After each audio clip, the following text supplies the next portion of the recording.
రాఘవ జేబులో రూపాయి లేక అప్పుల బాధతో హాస్పిటల్ కారిడార్లో తలదించుకుని కూర్చున్నాడు. సరిగ్గా అప్పుడే నర్సు వచ్చి, మహాలక్ష్మి లాంటి పాప పుట్టిందండి అని చెప్పింది. ఆ క్షణం నుంచి రాఘవ కష్టాలన్నీ మంచులా కరిగిపోతాయని అతను ఊహించలేదు. ఆ చిన్నారి అడుగుపెట్టిన వేళ ఆ ఇంట్లో వెలుగులు ఎలా మెరిశాయో తెలుసా? రాఘవ ఒక చిన్న ప్రైవేటు కంపెనీలో గుమస్తా. నెల జీతం ఇంటి అద్దెకే సరిపోయేది.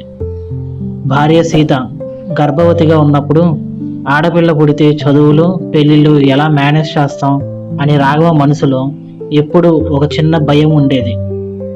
పాప పుట్టగానే రాఘవ తల్లి పాపను ఎత్తుకొని, చూడు రాఘవ, ఏమి సామాన్యమైన పాప కాదు, మన ఇంటి మహాలక్ష్మి, చూడు అచ్చం మహాలక్ష్మీదేవిలాగే ఎంత కలగా ఉందో అని మురిసిపోయింది.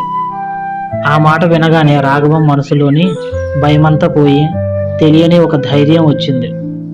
పాప పుట్టిన 3వ రోజే రాఘవకు ఆఫీస్లో ఏళ్ల తరబడి ఆగిపోయిన ప్రమోషన్ ఆర్డర్ వచ్చింది.